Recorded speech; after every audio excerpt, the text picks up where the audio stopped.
एक दफ़ा फिर से पाकिस्तान में मोदी साहब और नवाज शरीफ की दोस्ती की जो गूंज है वो सुनाई दी जा रही है। बरकत जो कि इंडिया की बहुत बड़ी जर्नलिस्ट है, वो पाकिस्तान के अंदर मौजूद थी और उनका इंटरव्यू होता है पाकिस्तान के फॉर्मर नवाज शरीफ साहब के साथ, जिनके भाई पाकिस्तान के करंट वजीर आजम भी हैं शहबाज शरीफ। उन्होंने बात की कि आप इंडिया के साथ कैसे ताल्लुकात चाहते हैं, तो नवाज शरीफ साहब का ये कहना था कि हम इंडिया के साथ बेहतरी चाहते हैं।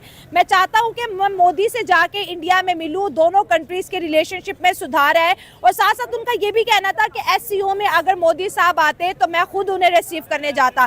कहीं ना कहीं पर दोनों तरफ अगर देखा जाए तो कंट्रीज के अंदर एक दोस्ती की प्यारी सी खुशबू आती हुई महसूस हो रही है। अवाम का मैंडेट चोर है, ठीक है।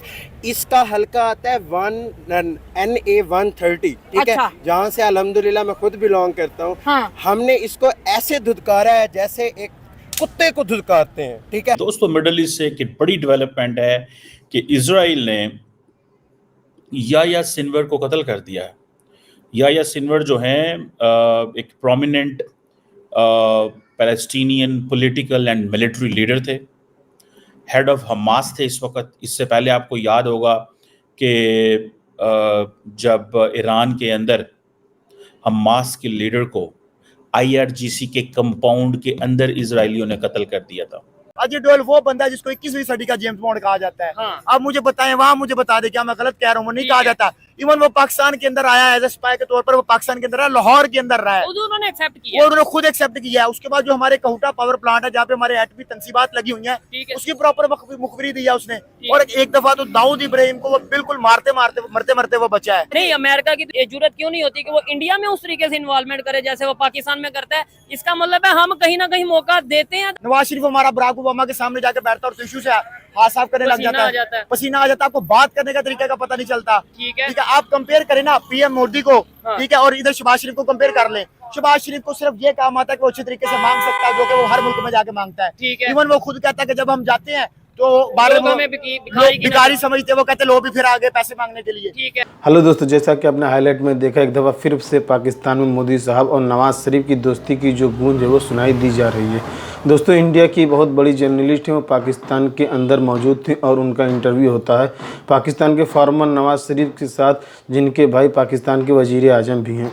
शहबाज शरीफ उन्होंने बात की कि आप इंडिया के साथ कैसा ताल्लुकात करना चाहते हैं, तो नवाज शरीफ ये साहब की ये कहना है कि हम इंडिया के साथ बेहतरी चाहते हैं। मैं चाहता हूं कि मोदी से जाकर इंडिया में मिलूं, दोनों कंट्रीज़ के रिलेशनशिप सुधार हों। और साथ साथ उनका ये भी कहना था कि एसीओ में अगर मोदी साहब आते तो मैं खुद उन्हें रिसीव करने जाता। तो दोस्तों, चलिए देखते हैं कि इस वीडियो पर पाक मीडिया का क्या रिएक्शन आता है और उनका क्या कहना है इस वीडियो पर।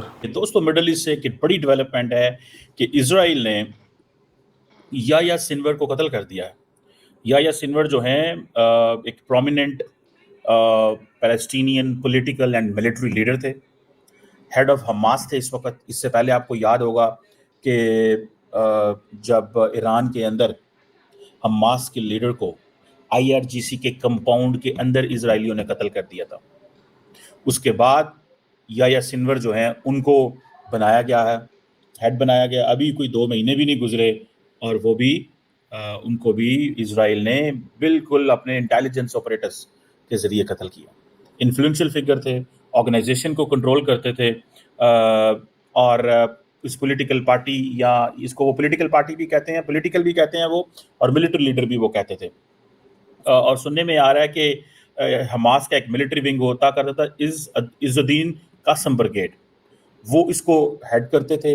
और ये पुराना जिसे वो कहते हैं ना, एक गज़ा के अंदर इलाका खान यूनिस, वहाँ के रहने वाले थे। बैक इन 1962 इन्होंने ये सारी की सारी जब पैदा हुए और स्ट्रगल शुरू की, फ़लस्तीनियन एक्टिविज़म की एंड रेजिस्टेंस की एंड ऑल दैट। और ये जो इज़्ज़ुद्दीन अल कासिम ब्रिगेड जो है, इज़्ज़ुद्दीन कासिम अल ब्रिगेड जो है, इसको वो बेसिकली इसके फाउंडिंग मेंबर थे, चला रहे थे, इंस्ट्रूमेंटल थे, इसकी मिलिट्री जो ऑपरेशंस को देखते थे and all that. But the point is कि इजराइल ने वो जिसे कहते हैं ना घुस के मारा है। क्या अच्छा दिलशाद भाई मुझे बताएं, अभी रिसेंटली एक धमाका हुआ, फिर उससे पहले हमने बलोचिस्तान में जो सिचुएशन देखी, वो कान के अंदर एक धमाका हुआ, फिर वो चाइना जो एससीओ की मीटिंग से पहले चाइना के लोगों के ऊपर धमाका हुआ। क्या कहना चाहेंगे, अगर यही इस तरह की सिचुएशन रही, पाकिस्तान का क्या फ्यूचर देख रहे हैं? देखिए पाकिस्तान का फ्यूचर तो तब होगा ना जब हम जो पिछले हिस्ट्री में जो कुछ गुजर चुका है उसको एक दफा रिवाइंड करें और उसको उस नजर से देखे जो कि हकीकत की नजर है, ना कि उस नजर से देखे जो कि हमने पाक स्टडीज और हिस्ट्री के अंदर सिलेबस में पढ़ रखा है, क्योंकि हमें पाकिस्तानी गवर्नमेंट ने पढ़ाया है। अब अगर आप उस साइड पे आए तो नहीं, मतलब आप ये कह रहे हैं कि हमारा फ्यूचर तब बेहतर होगा जब हम अपने पास्ट में जो रियलिटी है उसे एक्सेप्ट करेंगे। और ये बात मैं ऑडियंस को भी कहना चाहता हूँ कि अगर मैं कहीं गलत हूँ तो मुझे आप करेक्ट कीजिएगा। मैं आज वो बातें बताऊंगा जो कि ना तो हमें सिलेबस में बताई जाती हैं और ना सरकारी टीवी पर बताई जाती हैं, और वो टोटली हकीकत पर मबनी है। जिस कौम ने 4 जंगें अब तक लड़ चुकी हुई हैं, जिस कौम ने शुरू से लेकर एंड तक जंगों में हिस्सा लिया जब से पाकिस्तान बना है। 1947 में पाकिस्तान बना, 48 में हमने जंग लड़ ली, अभी आखिरी जंग 99 में लड़ी है। तो अब 48 से शुरू हो जाए 2000 तक चले जाए, हमने जंगों में जिंदगी गुजारी है, ठीक है, और हमारी वार बेस्ड इकोनॉमी रही है जो कि इंतहाई गलत है। और हमने भी क्या किया, दूसरों की जंगों पे जाके। नहीं, हिस्ट्री अगर बात करें जंगों की, आपने बोला जब तक हमारे पाक स्टडीज में ये नहीं बताया जाएगा, वो नहीं बताया जाएगा, जंगों की हिस्ट्री के ऊपर। अच्छा चलें, दिलशाद भाई से इसके ऊपर क्या ओपिनियन है? क्योंकि सब पाकिस्तानी यही कहते हैं हम ये भी जंग जीते वो भी जीते। दिलशाद भाई आपके ख्याल से 1 to 1 अगर 1948, 1965, 1971 कारगिल, आप इसके ऊपर अपनी क्या ओपिनियन रखते हैं? आप 1965 की जंग में आ जाए। 1965 की जंग में हमने कहा कि हमने बड़ा डिफेंड किया, हम जीत गए। 1971 की जंग भी हम जीत गए, 48 वाली भी जीत गए, 99 वाली भी जीत गए। तो आप मुझे बताएं कि 65 की जंग में आप कहते हैं कि हमने तो उनको बाहर ही रोके रखा, तो इधर लाहौर के अंदर इंडिया के टैंक मौजूद है, तो वो फिर कहाँ से आए हैं? ठीक है, अगर तो हम ये जंग जीत चुके थे, उसमें तो बाद में अमेरिका ने इंटरफेयर किया और मामला जाके आगे बढ़े, ठीक है। और हमें अभी तक तो यही बताया जाता, बल्कि हम 6 सितंबर को जो हमें दिफा बनाने भी टूर पड़ते हैं। 1971 की जंग में आ जाए, आपको पता है दुनिया का सबसे बड़ा सरेंडर वर्ल्ड वार के बाद इन्होंने किया। 93 वार प्रिजनर थे, 93,000 वार प्रिजनर थे, ठीक है। और उनकी उधर लटकाई हुई थी उन्होंने, क्या निकरे लटकाई हुई थी, ठीक है, जो कि हमारे लिए बदनामी का बाइस बने हैं ये लोग। आप 1948 की जंग उठा के देख लें, कारगिल की देख लें, पहले तो हम माने ही नहीं कि हम जंग में थे, पहले तो हम कह रहे थे मुजाहिदीन है, वो अपने तौर पे लड़ रहे हैं, दुनिया के सामने हमने ये इमेज पेश किया, ठीक है। और जब उन्होंने कहा कि आप 500 डेड बॉडीज ले लें, तो हमने उसको भी लेने से इनकार किया। तो बाद में हम जो है वो सब कुछ मान गए। बाद में परवेज मुशर्रफ ने खुद इंटरव्यू दिया कि मैं तो आपको उस मुकाम पे खड़ा रहा हूँ, पहाड़ों में खड़ा रहा हूँ, ठीक है, हाँ मैं कारगिल के पहाड़ों। तो आप मुझे बताएं कि इंटरनेशनल सतह पे आपका क्या इमेज बन रहा है कि एक तरफ आप इनकार कर रहे हैं, दूसरी तरफ आप ये बात कर रहे हैं? ठीक है, ये तो चले सारी दुनिया को पता है कौन जीता कौन हारा, नो डाउट हम पाकिस्तानी हैं। फिर जाहिर बात है जब इंसल्ट होती है तो कहीं ना कहीं ये कहना पड़ता है कि जी जीते हारे, लेकिन रियलिटी सबको पता है। मुझे बताएं, एक बार से मैं डिसएग्री करता हूँ। स्टार्ट में ही आपने बोला कि भाई जिस कंट्री ने 4 जंगें लड़ी हो उसने क्या डेवलपमेंट की तरफ जाना है।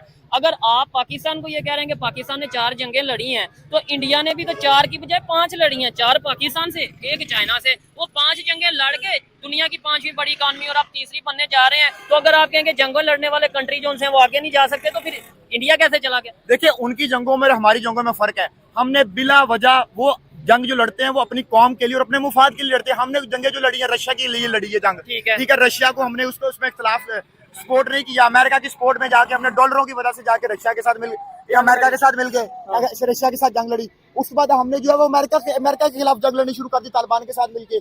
तो अब मुझे बताएं, अब फिर चाइना के लिए हमने जंग लड़नी शुरू कर दी। हम कब तक हम दूसरों की जंगों में क्यों जाते हैं? हमें दूसरों की जंगों में जाना नहीं चाहिए, हमें तो अपने मुल्क के मुफाद को सामने रखना चाहिए। रशिया से हमें सस्ता तेल मिल रहा था, हमें क्या लड़ दे रहा है यूक्रेन क्या है क्या नहीं है? हमें तो रशिया से तेल लेना चाहिए था सस्ता जो हमें मिल रहा है, हमारे बच्चों को फायदा था, ठीक है। और उसके बाद अब देखिए कि पाकिस्तान ने 70,000 जाने दी हैं जो कि किसी खाते में भी नहीं आती अफगानिस्तान के अंदर। और अभी तक अफगानिस्तान वाला जो मसला तालिबान मसला अभी तक हमें मुसल्लत है। क्रॉस बॉर्डर टेररिज्म होती है और वहाँ से स्मगलिंग होकर चीजें आती हैं।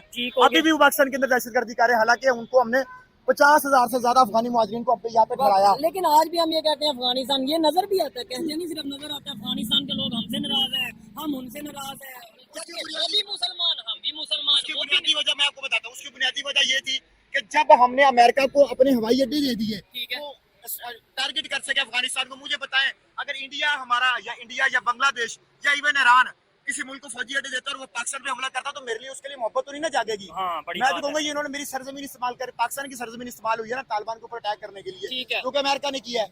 और उसके ऊपर अफगानिस्तान वाले गुस्सा तो करेंगे, ये बड़ी टेक्निकल बात की दिया कि भाई अफगानिस्तान के लोगों को क्यों गुस्सा है। अगर लेट्स सपोज ईरान अमेरिका को या दुनिया के किसी कंट्री को भी अपनी सरजमीन देता है कि लो जी आप यहाँ से खड़े होके या यहाँ पे अड्डे बना के पाकिस्तान पे अटैक करो, तो क्या पाकिस्तानी लोग ईरान से मोहब्बत करेंगे? या इंडिया अगर जगह देता है लेट्स सपोज, तो क्या हम ये नहीं कहेंगे हाँ भाई इंडिया गलत कर रहा है? लेकिन दिलशाद भाई यहाँ पे दो चीजें नोट करने वाली हैं। आपने ये बोला कि भाई क्या नाम लेते हैं, जब यहाँ पे हम जंग हमने जंग नहीं लड़ी, उन्होंने अपनी जंग लड़ी, लेकिन जंग तो जंग होती है ना, वो कैसे अचानक आगे डेवलपमेंट में, कैसे टेक्नोलॉजी में आगे, कब वो आगे यहाँ पे क्या कल्चर था प्रमोट हो रहा था, वहाँ पे क्या हो रहा था? ये तो आप कह रहे हैं ना कि इंडिया सोते सोते ही जो है वो एक दिन ऐसा आया कि वो 5वीं बड़ी इकोनॉमी बन गया। इसके लिए उन्होंने बड़ी स्ट्रगल की है। जब हम यहाँ पे तालिबान को ट्रेनिंग दे रहे थे, असला करचल फरा रहे थे, शिया सुन्नी काफर के नारे लगा रहे थे, पाकिस्तान के अंदर AK-47 कल्चर आ रहा था, उस वक्त उन्होंने IIT की बुनियाद रखी और IIT की बुनियाद रखी। और आज आप देख ले कि जो CEO है गूगल का सुंदर पिचाई, वो कहाँ से, वो IIT से पढ़ा हुआ इंडिया का बंदा है। तो उस वक्त उनकी प्रायोरिटीज ये थी कि उन्होंने अपने हेल्थ सेक्टर पे इन्वेस्ट किया, अपने एजुकेशन सेक्टर पे, और हमने किस चीज पे इन्वेस्ट किया कि हम इस मुल्क से पैसे ले और इस मुल्क के लिए जंग लड़ लें। तो हमें तो अपना स्टांस नजर ही नहीं है, हमें कोई जरूरत ही नहीं थी अफगानिस्तान की जंग में शिरकत करने की, और इसका जो फल है वो हमारी आने वाली नस्लें भी काटेंगी। ठीक है, नहीं दिलशाद भाई आप काफी गुस्से में लगते हैं, हमेशा गुस्से में लगते हैं, क्या वजह है? मैंने लास्ट एक प्रोग्राम में भी आपसे पूछा था, आज भी ये देखें कैमरामैन अगर दिखाए, लोग कहते देख रहे हैं कि यार ये बंदा क्या गुस्से में बोली जा रहा है, गुस्से की वजह क्या है? क्या पाकिस्तान को लेके आपकी मतलब सोच क्या है कि इतना गुस्सा अचानक आ जाता है? इसकी वजह, बुनियादी वजह तो पाकिस्तान है ना। जो लोग पाकिस्तान से मोहब्बत करते हैं, जो लोग चाहते हैं कि पाकिस्तान आगे जाए, वो पाकिस्तान को सही सिमत में देखना चाहते हैं और वो उसके मुताबिक आपको बताते हैं क्या काम बनता था हमारे। क्या मैंने ये गलत बात किया? ऑडियंस बता दे कि दूसरों की जंगों में क्यों हमने हिस्सा लिया? इंडिया ने कौन से दूसरे मुल्क की जंग में हिस्सा लिया? आप मुझे बताएं। रशिया यूक्रेन दोनों के साथ वो चल रहे हैं, इसराइल फलस्तीन दोनों के साथ चल रहे हैं, हम क्यों जंगे लड़ रहे हैं किसी के लिए? ठीक है, आने का कह रहे हैं। पहले तो आप ये बताएं, ये जो मिस्टर नवाज शरीफ है, क्या इसके पास अवामी मैंडेट है? कि किस लिहाज से बात कर रहा है वहाँ पे? एक तो ये फॉर्म 47 की पैदावार है, ठीक है, इसके पास कोई मैंडेट नहीं है, ठीक है, ये अवाम का मैंडेट चोर है, ठीक है। इसका हल्का आता है NA 130, ठीक है, जहाँ से अल्हम्दुलिल्लाह मैं खुद बिलोंग करता हूँ। हमने इसको ऐसे धुतकारा है जैसे एक कुत्ते को धुतकारते हैं, ठीक है, हमने इसको ऐसे धुतकारा है, लेकिन फिर भी इलेक्शन कमीशन के सरप्रस्त, ठीक है, फॉर्म 47 से इस बेगैरत को लेके आए हैं, ठीक है, जो कि सबसे ज्यादा ज्यादती आवाम के साथ। सर अपने पॉलिटिशियन को इज्जत देनी चाहिए, बड़ी सख्त लैंग्वेज यूज कर रहे हैं आप। पॉलिटिशियन हो, ठीक है, और वो अवाम के मैंडेट चोर हो। मैं ये समझता हूँ कि अगर नवाज शरीफ के दौर पाकिस्तान से निकाला जाए, ये मेरा अपना स्टांस है, अगर जो तरकीब उसके नवाज शरीफ के दौर में हुई है वो अगर निकाला जाए, फॉर एग्जांपल अगर सिर्फ ये मोटरवेज अगर हटाए जाए, तो पाकिस्तान के अंदर वो तरक्की के लिए क्या बचता है? कुछ भी नहीं बचता है। सही होगा। हाँ, ये है कि हमारी जितनी भी जो मतलब पॉलिटिकल क़यादत है शुरू से लेकर आज तक वो हमेशा कमजोर रही है। फैसला कोई और कर रहा होता है और मतलब जो है ना कि फ्रंट पे उनको लेकर आते हैं, बाकी मतलब बैक पे किसी और ने फैसले करने होते हैं। अगर उसकी मतलब एक आप एग्जाम्पल नहीं, तो अब अगर आपने कहा बैक पे कोई और फैसले करते हैं, अगर नवाज शरीफ साहब ने ये बात बोली है इंडिया को लेके, तो मतलब ऑर्डर पीछे से आए हैं कि ताल्लुकात अब अच्छे कर लो। जाहिर सी बात है कि जब तक मतलब वो जो बैक के फैसले हैं, वो फैसला जब तक वहाँ से फैसला नहीं आएगा। नवाज शरीफ ने आज तक अगर 3 दफा इक़्तिदार में आया है, तो आज तक मतलब वो इक़्तिदार में आते हुए उन्होंने किसी न किसी के मतलब जो है ना कि सहारे आए हुए हैं। वो खुद से आज तक मतलब कोई इलेक्टेड होकर कोई भी नहीं आया, इंक्लूडिंग इमरान खान। 2018 के इलेक्शन था, वो जितने भी आप उसकी मतलब बैक में जाकर आप एक एनालाइज करते हो तो आपको इस चीज़ का बिल्कुल वाज़ेह पता चल जाता है। 2013 का जो इलेक्शन था, 2013 के इलेक्शन के अंदर एक पॉपुलरिटी थी इमरान खान की, उसमें नवाज शरीफ को लेकर आए थे। इसी तरीके से 2018 में फिर मतलब इमरान खान को लेकर आए। पैसेंजर बस है जिसमें हमारे वज़ीर आज़म आते हैं। यही तो इशू है आपके 90 मतलब 199 तो ठीक हो गया ना, आपस ये पर्चियां पाके पोगलिया करन। आप 199 में जब आपका कारगिल वॉर होता है, तो उस वॉर के अंदर भी मतलब 5 जर्नलों का फैसला होता है। नवाज शरीफ साहब को पता नहीं होता है कि वो फिर एंड में आकर इधर आके वाजपेयी से वो सारे अपने मामलात के डील करते हैं कि यार हम लोगों का नवाज शरीफ साहब देखिए, मेरी बात सुने, ये मैं ऑन रिकॉर्ड कह रही हूँ, नवाज शरीफ साहब ने हमेशा पड़ोसियों से ताल्लुकात अच्छे रखने की कोशिश। वाजपेयी साहब आए, समझौता ट्रेन चलते हैं कि दोनों पाकिस्तानी डेली इंडियन और पाकिस्तानी आ जा सकते हैं, ट्रेड कर सकते हैं, बड़ी मार्केट है, लेकिन कारगिल कर दिया। नवाज शरीफ साहब तो मुझे पता ही नहीं, मैं तो वाजपेयी साहब के साथ मुआहदे की बात कर रहा था। ये एक्सेप्ट भी नहीं किया ना कि शायद मुझे ये बात करनी चाहे नहीं करनी चाहे, लेकिन आपने ये शो भी नहीं किया कि हमने मतलब अटैक किया, तो मुजाहिदीन के सर पे डाल ले। किताबें छप गई ना फिर आप मतलब जो है कि मुजाहिदीन पे डाल लो, नहीं ये तो हमारे बंदे नहीं है। आप डेड बॉडी को रिसीव करने के लिए आप लोग तैयार नहीं हो रहे हो, फिर वो वाजपेयी से आके बात करता है उसको बुनियाद बना के फिर नवाज शरीफ के खिलाफ जो है तमाम मजहबी जमातें, तमाम पॉलिटिकल जमातें वो इकट्ठी हो जाती है, उसके खिलाफ एहतजाज करते हैं। तो यही तो मेरा फिर मार्शल्ला लगाते हैं। लंबा करने के बाद जवाब आप अब पॉइंट पे आए हैं। मैं यही कह रही हूँ कि जब नवाज शरीफ साहब इंडिया से बात करने की, बेहतरी करने की कोशिश करते हैं, ये आपने कहा कि बेहतर है हमारे लिए वो मार्केट, लेकिन उनके ऊपर गद्दारी का इल्जाम लग जाता है।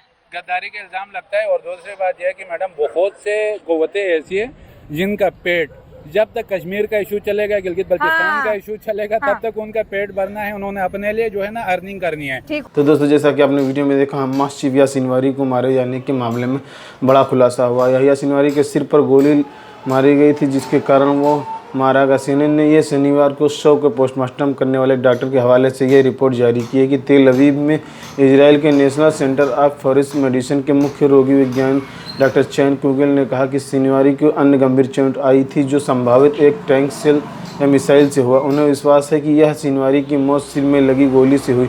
सिनवारी जिस बिल्डिंग में था, उस टैंक से उड़ाते हुए इजराइल ने नया वीडियो जारी किया। उसकी एक उंगली भी गायब थी, जिसके DNA टेस्ट के लिए इजराइल सैनिकों ने काटा था।